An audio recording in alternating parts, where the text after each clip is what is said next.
Alors, dans cette vidéo sur la téléphonie d'entreprise, je vais vous parler du SVI. Donc SVI pour serveur vocal interactif. Alors, en anglais, ce que vous verrez, c'est plutôt IVR, qui veut dire Interactive Voice Response, mais c'est la même chose. SVI, IVR, on parle exactement de la même chose. Alors, moi, je suis Ludovic Deguy, je suis consultant indépendant depuis une quinzaine d'années.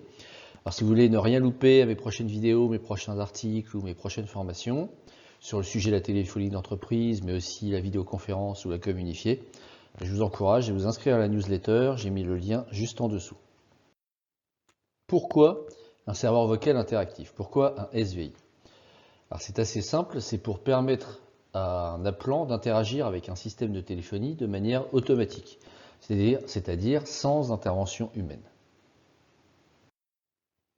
Alors, les principaux usages des SVI, j'ai mis quelques exemples, évidemment la liste n'est pas exhaustive, il y a énormément de moyens et de besoins qui pourraient recourir à des serveurs vocaux interactifs.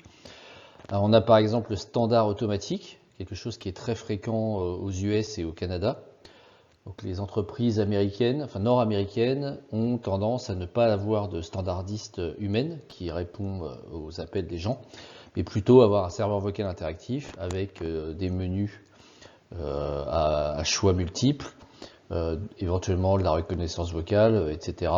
Et pour permettre de router les appels vers tel ou tel service, tel ou tel département de l'entreprise.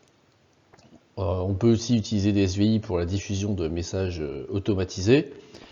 Donc typiquement une entreprise qui a énormément de clients et qui veut pouvoir fournir un numéro qui informe les clients d'événements importants ou d'informations importantes, peut mettre en place un serveur vocal interactif où les messages vont être modifiés par exemple chaque jour pour diffuser automatiquement des informations.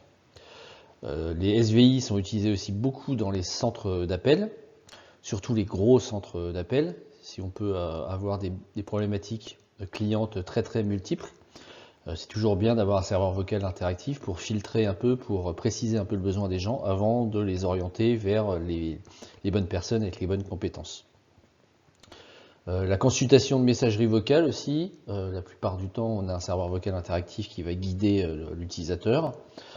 Mais bon, la liste est quasiment infinie, il y a énormément de besoins qui peuvent justifier d'utiliser un SVI. Là je vous ai mis les principaux exemples qui me sont venus en tête. Alors, les principaux modes d'interaction quand on a un serveur vocal interactif, il va y en avoir deux en fait. Le premier va être le choix au clavier, donc typiquement le menu à choix multiples, c'est-à-dire taper 1 pour X, taper 2 pour Y, taper 3 pour Z, etc. On peut aussi avoir dans certains cas la possibilité pour les personnes de taper une suite de chiffres.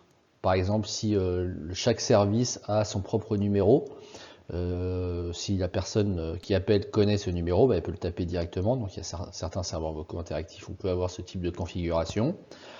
Et puis le deuxième mode d'interaction principal va être la reconnaissance vocale, ou en anglais Automatic Speech Recognition.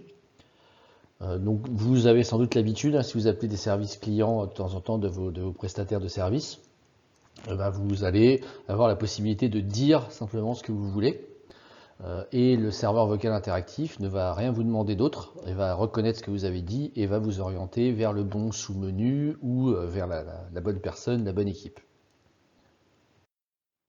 Donc, petit rappel, comme je disais au début de la vidéo, si vous ne voulez rien louper de mes prochaines publications, inscrivez-vous à la newsletter avec le lien que j'ai mis juste en dessous. À bientôt!